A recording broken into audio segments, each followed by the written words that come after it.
Buenas noches y bienvenidos a un nuevo programa de Hosteltour Televisión, a un debate, a una charla en la que abordaremos los retos que afronta el sector de cara a 2023 e incluso más allá. Las cifras invitan sin duda al optimismo, aunque con la misma prudencia con la que acabamos 2022. Enero cerró con datos récord de pasajeros y las perspectivas apuntan que los principales emisores de turistas a España nos mantienen como destino favorito. La recuperación total de esos grandes emisores aún supone la necesidad de hacer los deberes y captar a unos viajeros que la pandemia ha transformado significativamente y buscan quizá una oferta diferente a la que solían. Cabe, por tanto, analizar cuáles son las fortalezas, pero también las debilidades del producto turístico de los destinos españoles y de sus alojamientos en particular. Y preguntarse si en 2023 se presenta la necesidad de abordar urgentemente el reposicionamiento de algunos de esos destinos o de buscar las armas para enfrentar los desafíos de una coyuntura económica que ejercerá sin ninguna duda una fuerte presión sobre los precios y de unos destinos competidores que no hay que olvidar que también están haciendo sus deberes. Sostenibilidad y retención del talento forman además parte de esos grandes retos. Todo ello para reencontrar una rentabilidad que aún no se pudo alcanzar el año pasado, pero que todos esperamos recuperar plenamente este año. ¿Sabes cuál es la palabra más utilizada en el mundo? Ok, ok, ok, ok, ok, ok, ok, ok, ok, ok, ok. okmobility.com. Alquila, compra, suscríbete.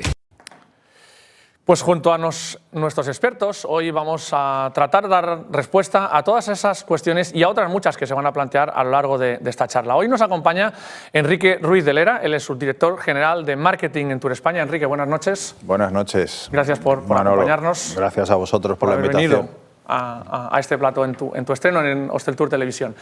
También está con nosotros Eulogio Bordas, él es asesor de turismo y fundador de THR, la consultora turística. Eulogio, buenas noches. Buenas noches, encantado. Gracias también por acompañarnos y por el esfuerzo también que habéis hecho por venir aquí a Palma a estar con nosotros.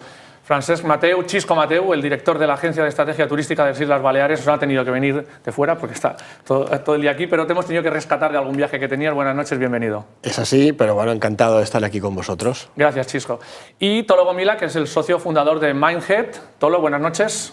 Buenas noches. Gracias también por tu estreno en Hosteltour. Bueno, estreno no, porque estuviste hace muchos años, ¿verdad? Muchos. En algún otro programa que hicimos. Antes de comenzar en Hosteltour Televisión, en este programa de esta semana, que vamos a hablar de retos y perspectivas del sector turístico, vamos a ver este vídeo en el que nos apunta algunos de esos datos relevantes que vamos a poder desgranar en la siguiente conversación. Tras el alto grado de recuperación alcanzado el pasado año, 2023 se perfila como el año en que todo puede volver a ser como antes o incluso mejor, aunque continúa la incertidumbre. Según avancen los acontecimientos y la coyuntura económica en los próximos meses tendrán una repercusión sobre la industria en la próxima temporada alta. El avance está supeditado a la salud económica de los distintos emisores, acuciados por la recesión pero con acreditadas ganas de viajar por parte de los consumidores. En el tercer trimestre, las llegadas de turistas internacionales a España fueron un 9,3% inferiores a las del mismo periodo de 2019. Si se contempla el emisor británico, peor, con un 14% por debajo, mientras que el alemán mejoró la media, yendo solo un 8% por detrás del año de referencia. Ese es el trecho que nos queda para empatar. El transporte aéreo aún está más lejos de alcanzar la recuperación, pero también se está aproximando a la rentabilidad, y eso favorecerá la reapertura de rutas y la creación de otras nuevas. El alto precio de los combustibles contendrá previsiblemente la vuelta de los vuelos de largo radio y eso beneficiará especialmente a Baleares, ya que el archipiélago seguirá siendo una buena alternativa a otros destinos más remotos. En cualquier caso, cabe preguntarse si en el conjunto de los destinos españoles, más allá de las cifras de visitantes, los establecimientos turísticos lograrán recuperar la rentabilidad. ¿Cómo podemos aventurar que será el balance de 2023?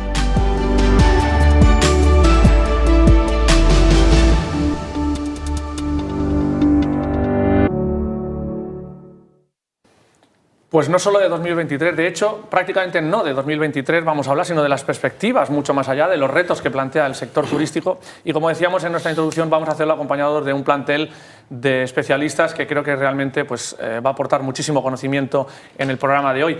Porque creo que composición tan heterogénea que tenemos nos da una visión muy amplia. Eulogio Bordas, consultor de THR, consultor internacional de posicionamiento de países, tiene una larga experiencia en el ámbito del asesoramiento de grandes destinos. Actualmente creo que estás trabajando además para algunos países en Emiratos Árabes, pero también has sido, si no voy mal, presidente del Consejo Empresarial de la OMT, de la Organización Mundial de Turismo, con lo cual tu visión es muy amplia. Y para este panel de esta noche, para esta charla de esta noche, que vamos a hablar de retos y perspectivas, a mí me gustaría si pudieras iluminarnos con algunos flashes cuando hablamos de retos desde un punto de vista muy macro, sobre todo de estrategia, en el que los destinos deben fijar sus objetivos en los próximos tiempos. Eulogio, ¿tú cuáles son esos retos que vislumbras como principales, que no podemos perder de vista? Bueno, un reto en realidad es la necesidad de actuar porque ha aparecido una oportunidad que la queremos explotar o porque ha surgido una amenaza que la tenemos que tratar de neutralizar si queremos que nuestra empresa o nuestro destino siga generando prosperidad sostenible, lo que ahora se llama turismo sabio, que es crecer más allá de la tradicional sostenibilidad. Pues bien, hoy nosotros tenemos identificados como 15 grandes retos que tiene planteados el sector en su conjunto. Pero en realidad, en la vida real, el sector se compone de 15 o 20 subsectores. El golf, las reuniones, el turismo de naturaleza, el turismo de sol y playa. Y cada subsector se enfrenta a unos retos y a unas oportunidades distintas. Y ahí tenemos 100 retos adicionales identificados. Pero para ir a algunos de los más importantes, yo diría que en el área de lo que se llama el entorno PESTEL, político, económico, social, etc., pues oye, hay una situación geopolítica de incertidumbre total, no sabemos qué va a pasar después de la guerra de Ucrania, etcétera, etcétera, qué va a pasar con la inflación. Hay otro reto importante que es cómo hacemos frente a la infotecnología y a la biotecnología, cambio climático, la obligatoriedad de digitalizarse. Imagínate, si ahora nos vamos al propio sector, y estoy ya terminando, hay cambios importantes en la demanda, en el consumidor, en los competidores, en la entrada de nuevos players, algunos de ellos muy sofisticados y con unas capacidades financieras y una tecnología tremendas. Y si vamos ya adentro del sector, pues somos una industria muy fundamentada en recursos humanos, lo cual nos lleva al reto de gestionar esos recursos humanos bien, que no lo estamos gestionando muy mal, pero tampoco muy bien. Hay una gestión de gobernanza de los sistemas turísticos nacionales, no tienen una buena gobernanza ni unos niveles de gestión como deberían ser, y hay cada vez una creciente demanda de entornos más estéticos y mejor cuidados. Fíjate, por lo tanto, fijaros, la gran panoplia de retos que están por ahí flotando en lo que se llama las strategy rooms, que son unas cosas que montamos para diseñar estrategias, ¿no? Por lo tanto, fijaros, hay tema para rato. ¿Qué montáis?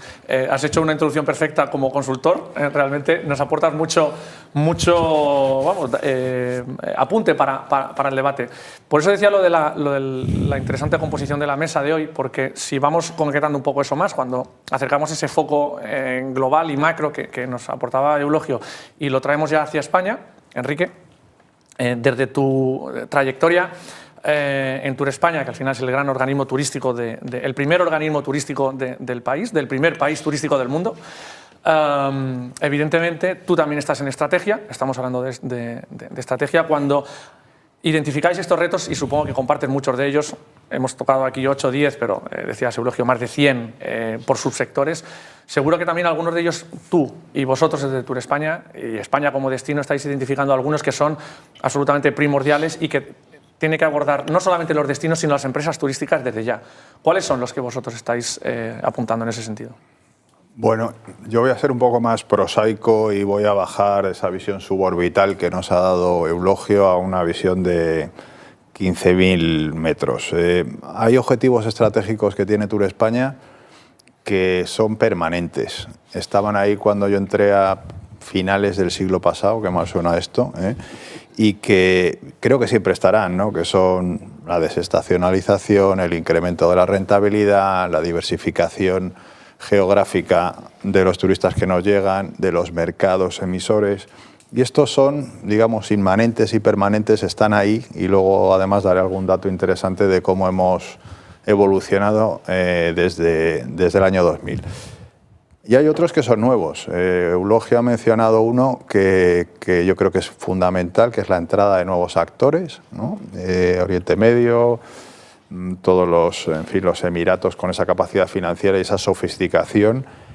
Esto en 5 o 10 años va a cambiar mucho, creo yo, los flujos internacionales, y es una competencia que creo que todavía no nos hemos dado cuenta de que está llegando a una velocidad tremenda, y no sé si tenemos planes de contingencia. Entonces, la entrada de nuevos actores me parece un reto nuevo, importantísimo. Otro me parece la sostenibilidad, ¿no? Creo que es el reto, no ya del sector turístico, sino el reto de nuestra generación, ¿no? El resolver esa ecuación, y el turismo pues parte como un sector que es inherentemente insostenible por la componente aérea, pero tenemos que ir a una sostenibilidad 360, y también lo dejo ahí apuntado para luego hablar, en la que el turismo en realidad es una fuerza para el bien que genera un impacto positivo en las comunidades locales. Este es el objetivo de sostenibilidad nuestro, ¿no? Y luego, también lo ha mencionado Eulogio, creciente complejidad en la gestión de los destinos turísticos, en la gestión del marketing de destinos. Cuando yo entré hacías campañas poniendo un poquito de televisión, radio, algo en medios impresos, era facilísimo, y ahora gestionar una campaña de publicidad internacional como la nuestra, que es modesta, tiene una complejidad técnica enorme. El marketing está en constante evolución, y creo que ese es un reto que también tenemos encima de la mesa y que nos obliga a las organizaciones a estar en permanente actualización, que no siempre conseguimos. Entonces ahí los dejo apuntados para luego desbrozarlos. Sí, sí, totalmente complementarios a los que decía Eulogio. Chisco, nos vamos acercando al territorio que nos acoge, y además tú diriges un ente en el que la estrategia está no ya dentro, o sea, está en el título, con lo cual como mínimo tienes que responder un poco a la expectativa que genera estar en un departamento en el que la estrategia está en la declaración desde el minuto 1. ¿Cómo está trabajando Baleares todos esos puntos? Y, todos no. ¿En qué puntos está trabajando y cómo?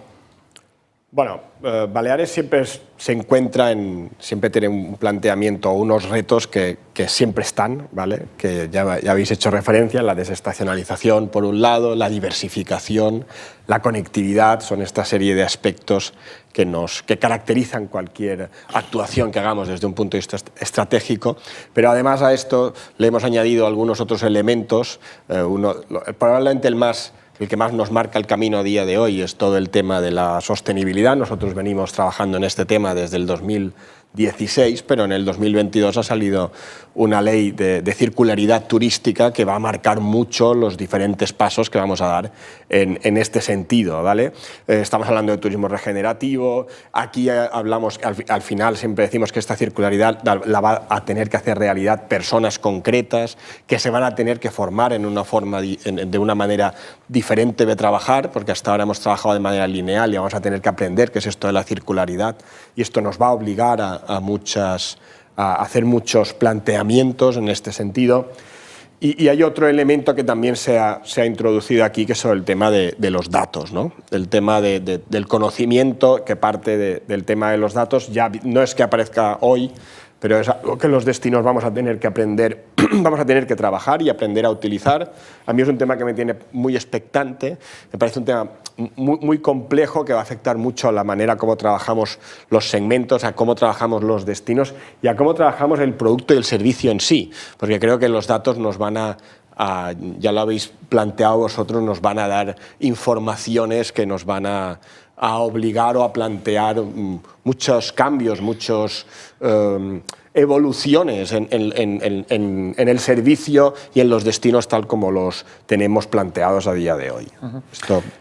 Gracias, Chisco. Y Tolo, ya cuando aterrizamos todo eso en la realidad, ¿vale? En las empresas, hoy nos acompañas aquí pues, como fundador de Mindhead, una consultora de reciente creación, que precisamente ha nacido para apoyar de alguna forma o para asesorar a empresas en determinadas situaciones en este momento en el que se están afrontando nuevos retos que hasta ahora no estaban. Puede ser desde la transición generacional, que sí que estaban, o pues, puede ser la internacionalización, que sí que estaban, pero muchos de ellos, y lo estamos hablando aquí, se lo están encontrando las empresas y los empresarios. Con lo cual, tiene la difícil labor en esta charla, en esta tertulia, de hablar en representación de esos empresarios que al final son los que aterrizan todos esos retos, como decía Eulogio, en hacer unas empresas sostenibles, primero económicamente y luego medioambientalmente, pero primero económicamente. Cuando ves todo esto, en la realidad de las empresas, ¿en qué están las empresas a día de hoy? En las empresas turísticas, Tolo. En hechos. Es decir, la estrategia es importante, pero en hechos. Yo creo que el reto principal que tenemos a día de hoy en Baleares es que las administraciones cumplan con su trabajo. El sector empresarial desde la pandemia ha hecho la labor, se han endeudado hasta las cejas. Hemos tenido la suerte de que el turismo ha seguido tirando. De hecho, si miramos un poco los registros a nivel nacional, realmente los datos que tenemos a día de hoy respecto al turismo está siendo motor de economía, pero yo creo que el gran problema que tenemos principalmente en Baleares a día de hoy es el incumplimiento por parte de la Administración. Es decir, y me refiero principalmente a dos aspectos. Uno es desde el punto de vista de infraestructuras. Es decir, la situación que tenemos en el territorio respecto al tema de la depuración de aguas no es culpa de los empresarios, es culpa de la administración pública. La situación que hemos vivido también desde el punto de vista del transporte con los taxis en la anterior temporada, pues tampoco se puede repetir, y eso evidentemente no es culpa de los empresarios, eso es culpa de la administración, que es la que legisla y la que tutela. Y también creo que hay una parte importantísima también desde el punto de vista de pedagogía, ¿no? Por desgracia, llevamos una serie de años donde vemos a ciertos partidos políticos de corte más radical y que forman parte del gobierno actual, donde están trasladando pues, unos mensajes desde el punto de vista de denostación de lo que es el turismo que son absolutamente injustificados, ¿no? Yo creo que tenemos que ser capaces de recuperar esa empatía y realmente poner en valor desde el punto de vista de sociedad de lo que es el turismo en sí. Tolo, tomo nota de los comentarios que hice, porque como tú has dicho, la estrategia está muy bien y luego las realidades son otras. Aquí hemos tocado algunos de esos temas. El tema de la pedagogía sí creo que es una de las cuestiones que quizás como industria turística es uno de los grandes deberes que tenemos pendiente, darle un poquito más de valor, y se han hecho campañas desde distintos ámbitos. Pero si volvemos otra vez al foco de la estrategia, que es un poco el tema que tenemos hoy aquí, de todos los que estamos hablando, tomo el último que estaba diciendo Chisco y que habéis comentado vosotros de alguna forma, el de los datos. Si al final los datos son un poco la herramienta que vamos a tener para abordar todos los demás retos, sea cual sea, porque lo que no medimos y lo que no podemos, yo te he escuchado, Enrique, a ti decirlo en alguna ocasión, lo que no estamos midiendo incluso en ámbitos como la sostenibilidad, al final no lo puedes mejorar, no lo puedes abordar. Esta la dejo ya aquí un poquito abierta para todos y empieza tú, Tolo, si quieres, desde el punto de vista de los datos, que vosotros lo habéis trabajado y además en ámbitos tuyos de representación previa lo habéis trabajado mucho. La pregunta es, ¿los datos los estáis utilizando las empresas? ¿Para qué y cómo? Bueno, pues... Y luego vosotros también, o sea, Tour España, los consultores... Evidentemente cualquier empresa se basa la gestión en base a unos KPIs, ¿no? Y esos KPIs te lo dan los datos, ¿no? Nosotros lo que estamos visualizando es de que es verdad de que la temporada ha sido mucho más larga, pero también estamos visualizando una serie de oportunidades desde el punto de vista de otro tipo de nicho de actividad, ¿no? Yo creo que más allá de hablar de turistas, tenemos que hablar de visitantes, ¿no? La pandemia ha traído una serie de oportunidades también. Hemos visto cómo el teletrabajo, pues creo que ahora trabajamos más que nunca, estamos más conectados que nunca y somos más eficientes que nunca, pero eso también ha dado a una situación donde hay algunos destinos, sobre todo ciudades de segunda residencia, donde es evidente de que va a haber una reducción de ese viaje ejecutivo, pero eso también abre otras posibilidades.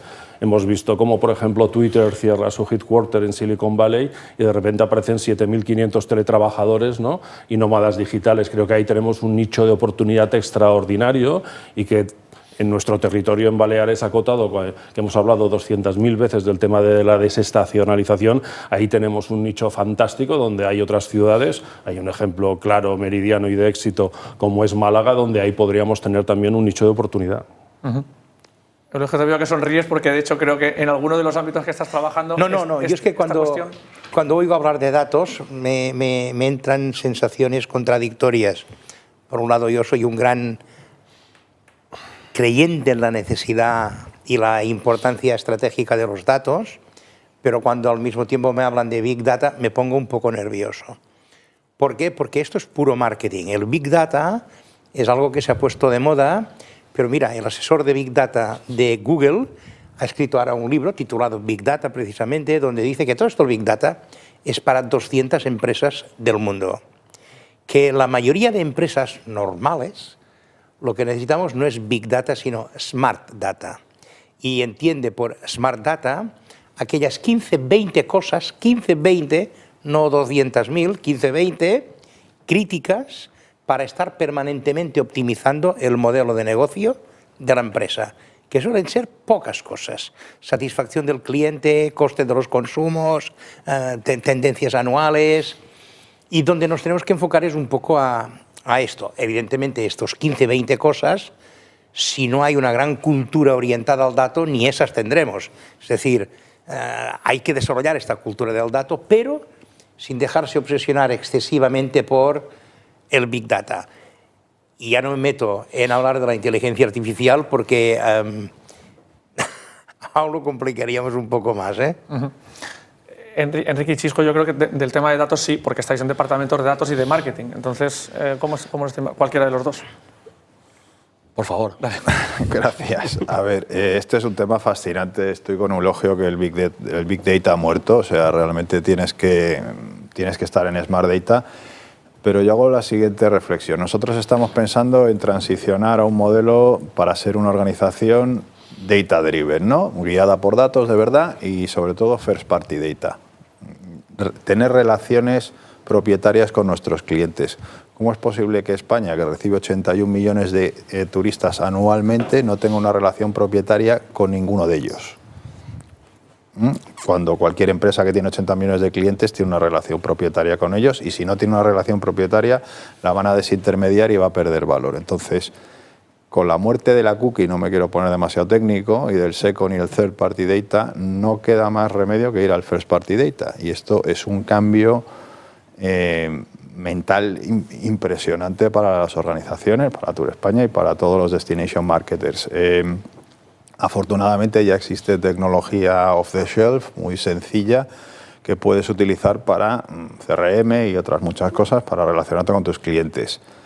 El tema es para qué. Esto es como la inteligencia artificial, ¿no? El hecho de que algo se pueda hacer no significa que lo tengas que hacer, ¿no? No tienes por qué utilizar inteligencia artificial para todo. Tienes que entender la tecnología para qué te sirve. Por ejemplo, si yo sé que un cliente que ha venido 8 veces a Baleares, porque lo sé, porque tengo una relación con él, va a volver este año, le puedo hacer desde un cross-selling de decirle, oye, has venido siempre a Sol y Playa, vete a la Tramuntana, le puedo hacer un upselling, le puedo sugerir cosas nuevas, le puedo colocar mensajes de sostenibilidad que me interesa colocar.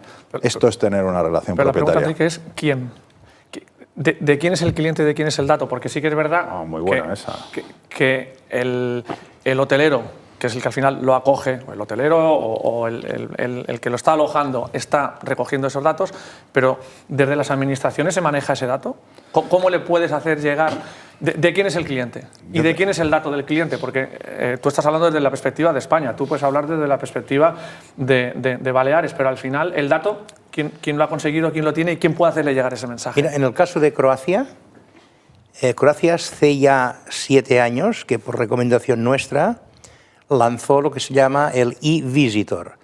Toda la información que los clientes entregan en el check-in de una manera súper confidencial va a parar a un ordenador central que ya tiene hoy los datos de 80 millones de visitantes. No voy a entrar en el detalle técnico de cómo se garantiza la seguridad y la confidencialidad de estos datos que de esto se encarga un instituto alemán que continuamente está garantizando que eso se maneja bien, porque es delicado, ¿eh? Pero la información que se tiene a nivel municipal, los municipios saben ahora quiénes son sus clientes, de dónde vienen, qué edad tienen, cuántos días han estado, por qué tour operador han venido, a través de qué agencia de viajes, increíble. A nivel regional lo mismo, y a nivel nacional ni te cuento, ¿no? El año próximo, en el momento del check-in, Croacia solicitará voluntariamente a los clientes que rellenen un formulario voluntariamente de 24 preguntas y que luego autoricen a su uso bajo unas determinadas condiciones.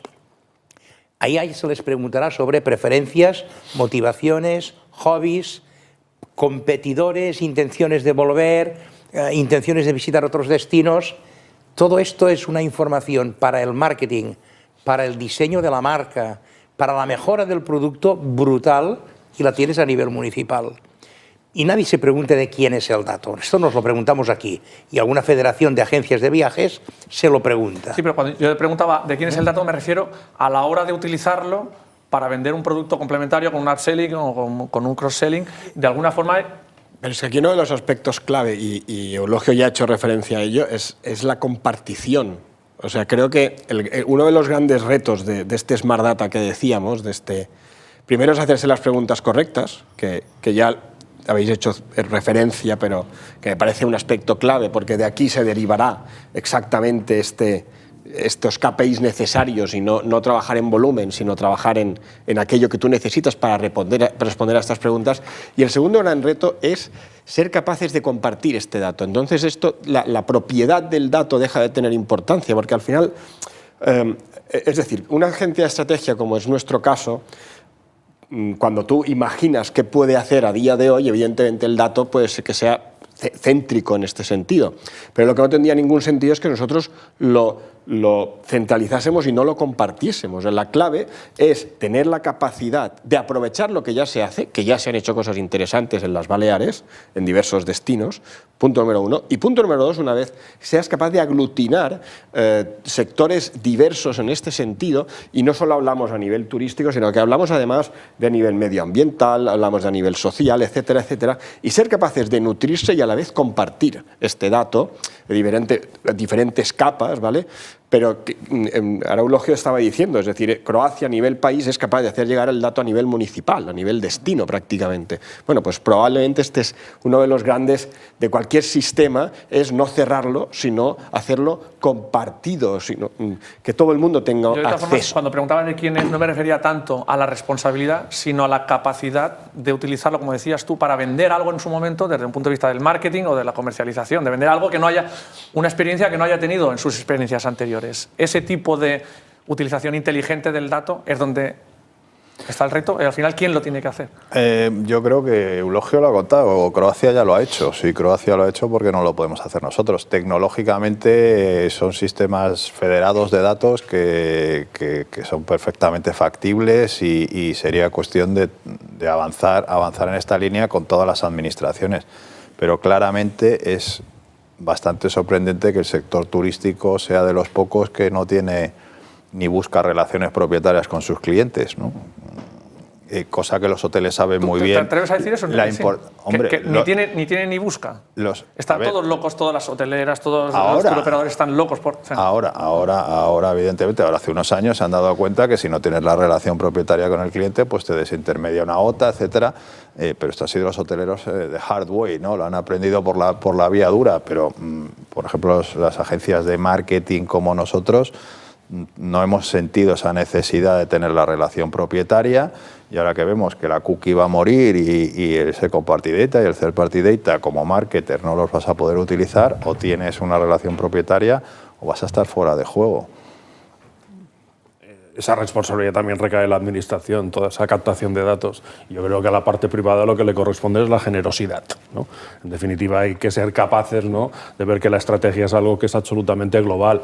El sector del alojamiento, el sector hotelero, pues evidentemente sí que a raíz de la quiebra de Thomas Cook, a través de la pandemia, pues evidentemente pues la máxima es canibalizar a ese cliente que venga desde el punto de vista de datos para poder tener esa relación directa, pero luego hay una serie de factores mucho más macro pues que sí que tienen que ser compartidos y eso tiene que ser la administración. Y además yo creo enfrentándonos a unas futuras generaciones donde sus criterios de selección no van a ser los que nosotros hemos vivido hasta ahora.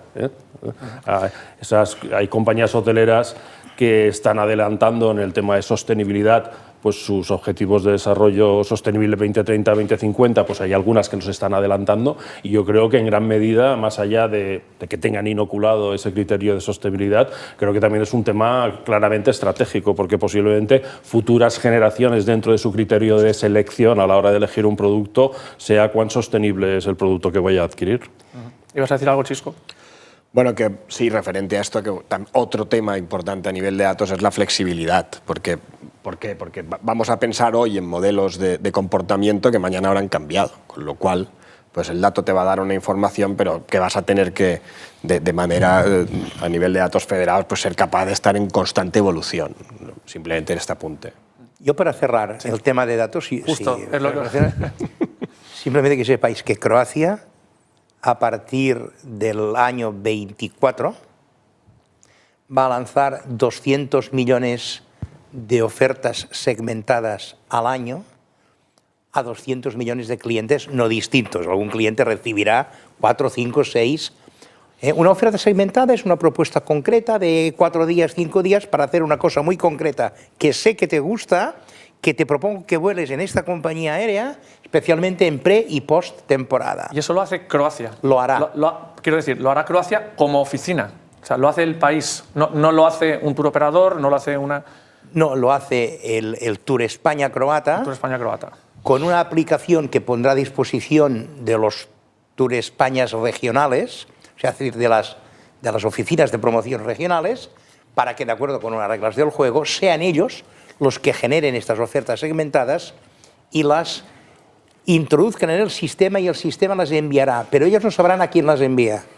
Es decir, Y luego habrá que ver quién la comercializa, porque si aquí hubiera un tour operador habría que ver... la oferta de cada municipio, es decir, esto significa la creación de un grupo de trabajo a nivel de cada municipio, o sea, son los que va municipios generando ofertas segmentadas en su municipio, que se las reparten entre ellos y que el retorno en forma de venta que se produce llega a los distintos hoteles. El gobierno solo querrá saber es el número de transacciones que se han realizado y la procedencia, edad de la persona, pero nunca sabrá los nombres de las personas. Los nombres de las personas solo las sabrá el hotel que las recibe como cliente. No sé si queréis pero añadir bueno, pongo algo como ejemplo de que nosotros somos líderes turísticos mundiales, cosa que podríamos discutir. Yo creo que lo somos en algunos aspectos, no estoy seguro que lo seamos en otros. Y yo creo que la transparencia y la honestidad es buena para poder prosperar. Pero que tenemos competidores y estos no están dormidos. También tienen ideas, también tienen gente que piensa, también se mueven y a veces tienen más flexibilidad para moverse que nosotros. Justo ese es el tema siguiente que vamos... No sé si quieres añadir algo más sobre esta cuestión, por alusiones, Enrique, por la parte de los organismos. Pues vamos a hacer una pausa publicitaria y volvemos en unos minutos precisamente para abordar esta cuestión que ya adelantabas tú, Eulogio. Gracias.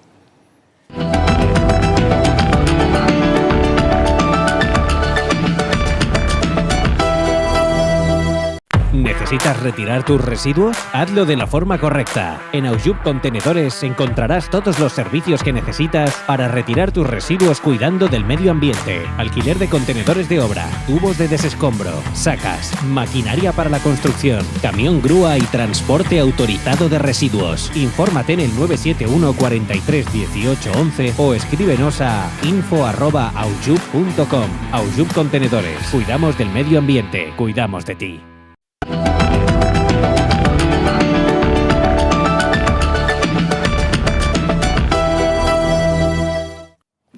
Seguimos en Hostel Tour Televisión y seguimos en este programa de esta noche que estamos hablando de retos y perspectivas desde un plano pues bastante amplio del sector turístico a lo largo de este año y de los próximos. Pero antes de seguir con la interesante tertulia que teníamos aquí, vamos a escuchar las dos píldoras de la semana. En primer lugar, vamos a escuchar la de Conetix. Javier Soriano, su CEO, nos va a hablar de las reservas y la previsión de reservas en hoteles de 4 y 5 estrellas.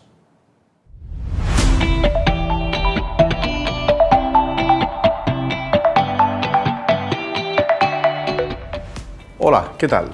Hoy nos gustaría centrarnos en una tipología de producto que ya vimos hace unos meses, y son una serie de indicadores vinculados a la gama de hoteles de 4 estrellas superior y 5 estrellas.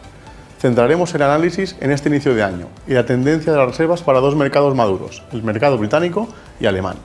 Y revisaremos dos particularidades, tipología de habitación y su impacto en el ADR general.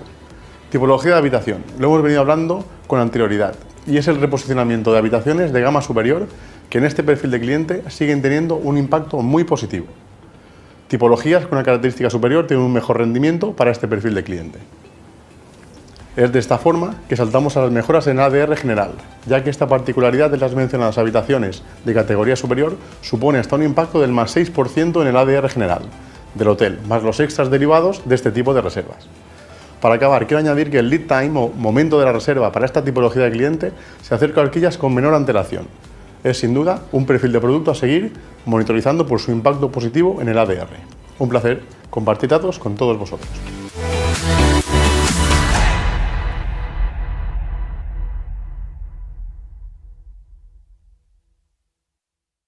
Pues vamos a seguir ahora con la siguiente píldora en la que vamos a hablar de las reservas de los destinos mundiales en los próximos meses, y viene de la mano de Susana Alonso Casali, la Business Development Director en Travelgate X.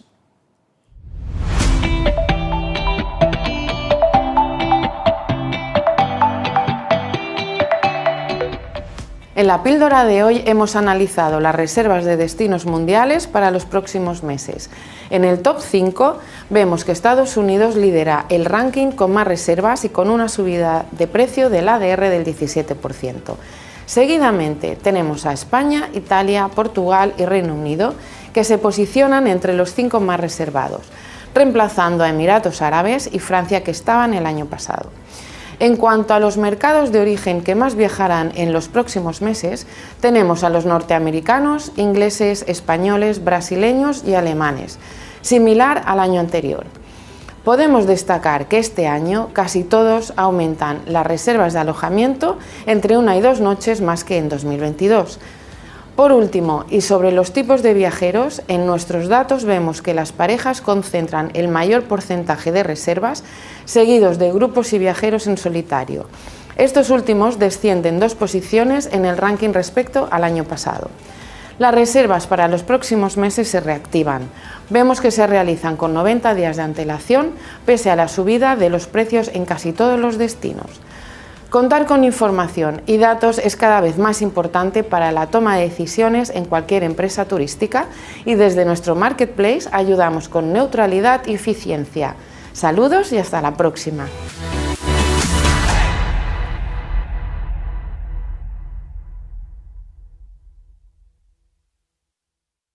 Pues como decíamos, seguimos hablando de retos y de las perspectivas del sector turístico, y tomando el testigo de lo que avanzaba Seulogio en relación a esos destinos que sí que están haciendo, que están tomando destinos competidores, que están llevando a cabo acciones no a lo mejor desde una perspectiva global en todo, pero sí puntualmente, que deberíamos como destino principal, que es España, tomar nota, copiar lo copiable, Enrique, y ver cuáles son no las herramientas, sino también las ideas, ¿no?, que se están desarrollando en esos países. ¿Cuáles serían, Eulogio, las que destacarías? Has hablado antes de Croacia y el data.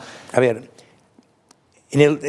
a nivel planetario y en materia de turismo están sucediendo muchas cosas muy profundas, algunas de ellas, de las que no siempre somos conscientes por estos lares, porque tenemos un poco más de tendencia, y es comprensible, a analizar más el corto plazo que no el medio y el largo plazo, ¿eh? Somos más tácticos que estrategas. Esto va un poco con nuestra condición de latinos, ¿eh? Pero la realidad es la realidad. Y por daros 4 datos, en el GCC, lo que se llama el Expanded GCC, que sería los países del Golfo, incluido Saudi Arabia, por lo tanto, Saudi Arabia, Qatar, Bahrein, Dubái, Abu Dhabi, Ras Al Khaimah, etc. Ahí en los próximos 10 años, se está planificando lo que puede terminar siendo el mayor destino turístico del mundo, a pesar de los problemas climáticos tremendos que tienen, porque durante 4 meses aquello se pone a unas temperaturas tremendas. Allí se van a invertir en los próximos 10 años cerca de 400.000 millones de dólares. Y repito la cifra, 400.000 millones de dólares de inversión pública y privada. En turismo. ¿Estás hablando de turismo? En turismo. Con proyectos planificados, que es lo que conocemos bien, planificados ahora mismo. NEOM está ya en una fase avanzada y será la ciudad del futuro y el destino turístico del futuro hoy. Red Sea está ya a punto de iniciar operaciones y es un resort compuesto de islas del máximo nivel de lujo mundial y al mismo tiempo de la máxima sostenibilidad mundial. Nadie ha llegado a ese nivel de sostenibilidad ambiental como en el Red Sea, pero tienes Alula, tienes Rush Island en Abu Dhabi, tienes montones de proyectos. Y se espera que en el 2035 todos esos países en conjunto logren recibir entre 150 y 200 millones de turistas, una gran parte de ellos asiáticos y de países de Oriente Medio. ¿Y de nuestros mercados emisores? No van a... Porque dices que tendemos a mirarnos el ombligo, pero lógicamente es lo que se estará preguntando los destinos españoles. Bueno, pues evidentemente que allí irán alemanes, irán ingleses, irán franceses, irán italianos e irán españoles, pero insisto, la gran fuente de negocio está en Asia. ¿Y a nivel europeo? ¿Algún país que, igual que has dicho, Croacia, que está haciendo, por ejemplo, temas muy interesantes a ese nivel? ¿Algún otro destino que está haciendo Turquía, que está haciendo Grecia, que está haciendo Italia? Todos están haciendo cosas. Grecia, por ejemplo, está desarrollando ideas muy interesantes para hacer frente a un drama que también lo sufrimos nosotros, también lo sufre Croacia. A Grecia para el próximo verano le faltan cerca de 35.000 personas. Cerca de 35.000 empleados que no sabe de dónde sacarlos. Esto es un tema que vamos a tratar a lo largo de este no sabe dónde sacarlos. Este es otro reto importante. Pero han encontrado una solución que en parte se la hemos brindado nosotros, que es una nueva estrategia completamente distinta de training de personas que no están trabajando en la industria, que quieren entrar a trabajar en la industria por 3 meses, ganar algo de dinero y luego salirse, pero a los que hay que dar un entrenamiento rápido. Y esto se hace con unas tecnologías digitales increíbles, como hemos hecho en Qatar, por ejemplo, que hemos formado en 3 meses 180.000 personas. Si no queréis añadir nada a la visión que ha dado Eulogio sobre las nuevas competencias que vamos a tener delante, podríamos abordar el tema del talento, o queréis que toquemos un poquito. Hombre, yo creo que hay que parar un segundo a digerir los datos que ha dado Eulogio. 400.000 millones de euros de inversión en creación de nueva oferta turística y de 150 a 200 millones de turistas. Esto sin duda, indiscutiblemente, va a afectar a la evolución del turismo en España y a los mercados emisores, especialmente en Asia, donde tenemos un posicionamiento mucho más débil. Es el único mercado que no se ha recuperado. Aprovecho para decir que el año pasado cerramos con un menos 14 en llegadas versus 2019, pero un menos 5 en gasto, y lo que nos está faltando precisamente es Asia, ¿no? Entonces yo creo que esto es una llamada de atención muy importante para todos los que trabajamos en turismo, y una competencia que es inminente y que va a modificar los flujos turísticos. Ya los Middle Eastern Carriers han cambiado la forma en que la gente se mueve, ¿no?, con la creación de ese super hub en Oriente Medio, y esto es algo que realmente nos tiene que... Justo eso iba a preguntaros, porque el largo radio evidentemente sí va a ser impactante, pero en el medio radio de nuestros mercados también estáis previendo que pueda afectar. Los números en este sentido, y un poco al hilo... Claro, estamos hablando de que en el 19 creo que había 1.200 millones de turistas, en el 30 se esperan 2.000 millones de turistas. Este incremento, que hablamos de casi 800 millones, básicamente viene de países asiáticos, ¿vale? Entonces aquí, bueno, pues evidentemente ahí hay un mercado, pero esto es una oportunidad. Estos son personas que que van a querer viajar, ¿de acuerdo? Y que van a querer llegar a destinos, pues evidentemente el planteamiento del Golfo Pérsico, por decirlo en sentido amplio, es muy notable, pero no es el total de lo que tiene que moverse en este sentido, por lo tanto hay que ver oportunidades ahí. Y no solo se incrementa, es el que más se incrementa el mercado asiático, pero también lo van a hacer otros mercados. Es decir, el turismo se democratiza, accede a capas sociales a los que no había accedido hasta ahora. Entonces, bueno, pues cómo llegamos como destinos, cómo llegamos a estos diferentes segmentos, estos diferentes mercados que van a querer además hacer diferentes experiencias o conseguir o satisfacer diferentes experiencias. Bueno, yo lo veo como una oportunidad interesante.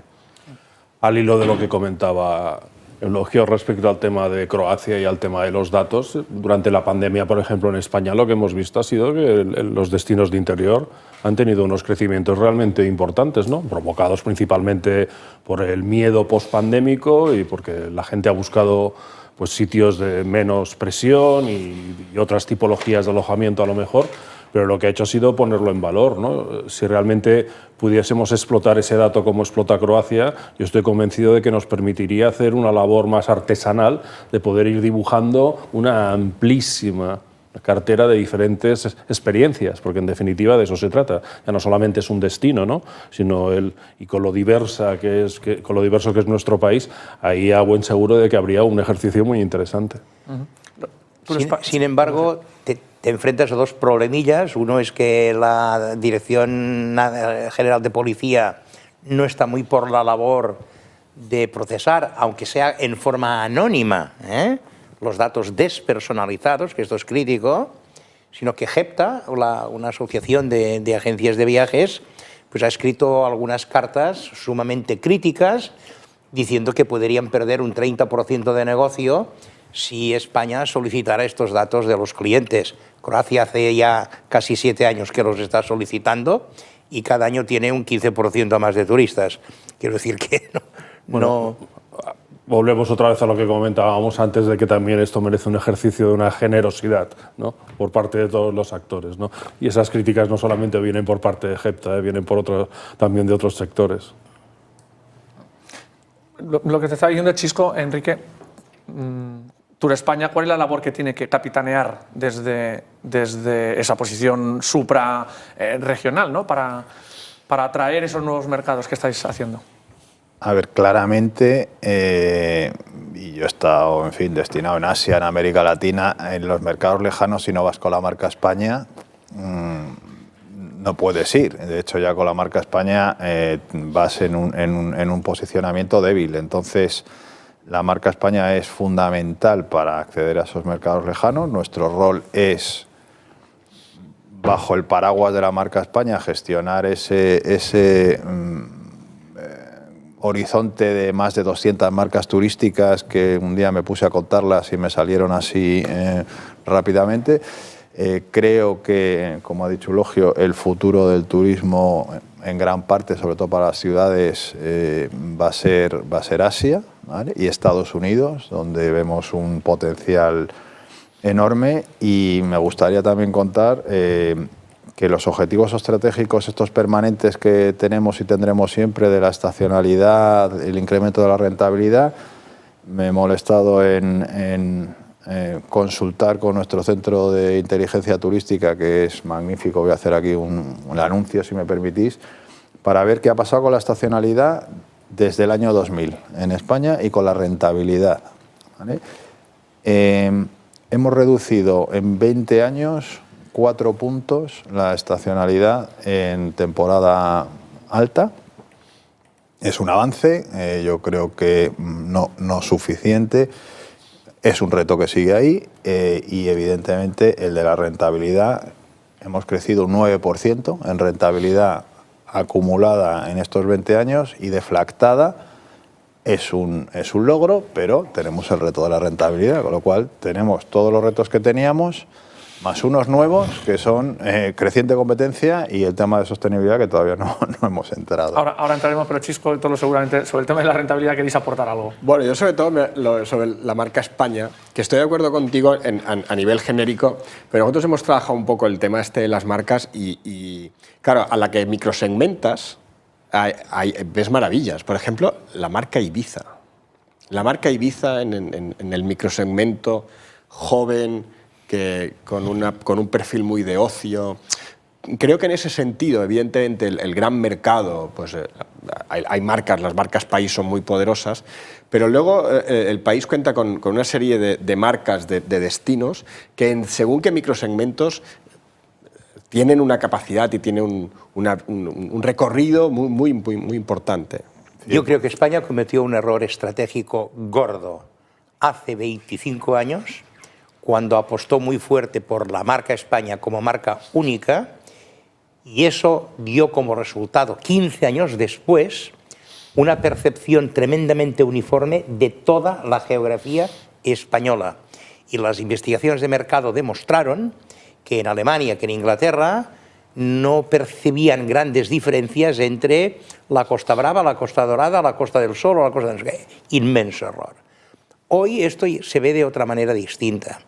Hemos aprendido que lo que es buena solución es tener una buena marca maestra, España, de acuerdo, pero a partir de esta marca maestra debe haber una arquitectura de marca muy bien pensada y muy bien diseñada para que se cobijen ahí abajo un conjunto de submarcas maestras a las que hay que dar mucho protagonismo y mucha personalidad para diferenciarlas entre sí.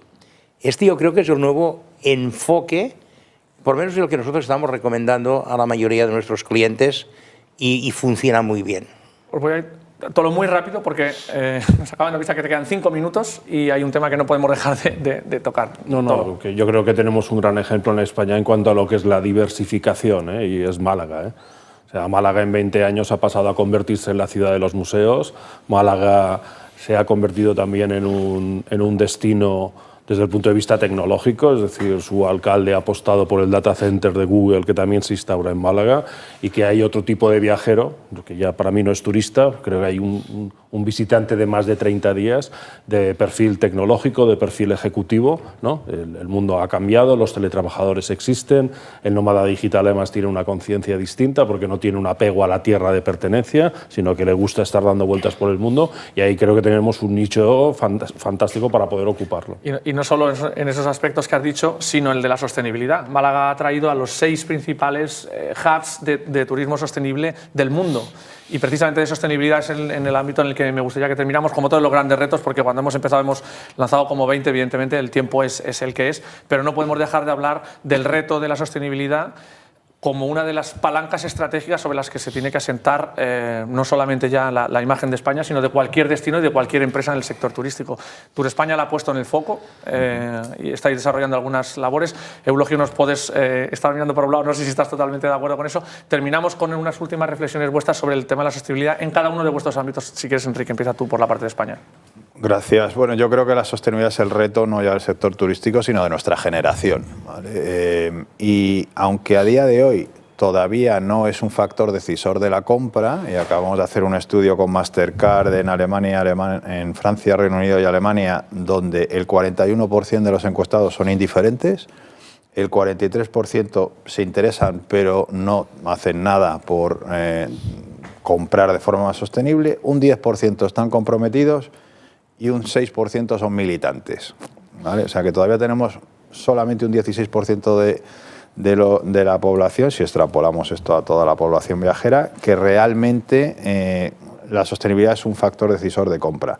Yo creo que si esta foto la hacemos en 5 años va a ser muy diferente, y desde luego si la hacemos a segmentos de población específicos más jóvenes ya es muy diferente. Tenemos que prepararnos, y por eso estamos hablando de estrategia, para un cliente que va a demandar cada vez destinos sostenibles, y tenemos que prepararnos desde un punto de vista de creación de producto y de comunicación. Nuestro mensaje es: España es un destino que está comprometido con la sostenibilidad. Muy rápidamente, porque quedan prácticamente 2 minutos para terminar. Chisco, también desde Baleares. Bueno, es un poco lo que decía al principio. Nosotros, evidentemente, ya hace muchos años, pero con esta nueva ley de circularidad turística, pues estamos completamente inmersos en este proceso de reposicionamiento de Illes Balears como marca y de cada uno de sus destinos. Y cuando hablo de destinos no me refiero solo a las islas, nosotros tenemos intención de ir a un nivel más abajo, que no solo es el nivel municipal, sino incluso inframunicipal, como podría ser el caso de un municipio como Calviá. La circularidad va a ser, nosotros entendemos que el vector diferencial de las islas para los próximos años. Hemos de conseguir ser un liderazgo, un referente en este sentido.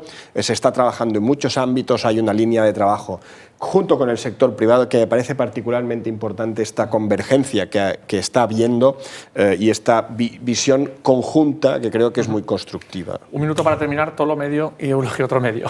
A la administración hechos y la sostenibilidad será un factor excluyente. ¿Y a la empresa? Evidentemente también será la máxima, o sea, el usuario tendrá la sostenibilidad como epicentro en la toma de sus decisiones en las próximas generaciones. Y la empresa que no lo sea quedará fuera. Y el destino que no lo sea quedará fuera también. Exactamente.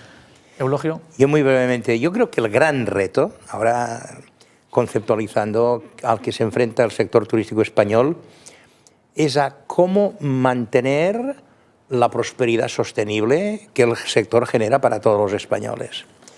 Y esto significa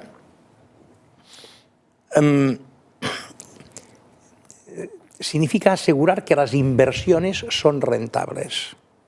Y deberíamos entender que las inversiones deben ser razonablemente rentables. Y para que lo sean, se necesitan ventajas competitivas, hacer algo mejor que los competidores.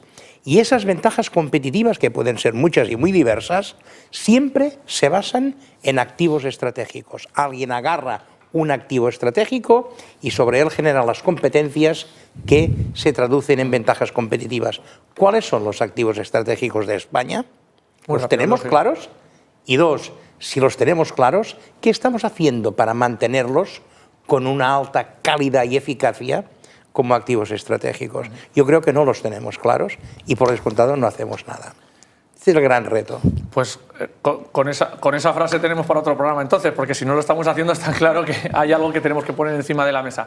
Gracias Eulogio, Enrique, Chisco y Tolo, ha sido un placer teneros aquí esta noche con nosotros en Hostel Tour Televisión. Nosotros nos despedimos hasta la próxima semana aquí en Fitbui. Hasta entonces, pasen una buena semana.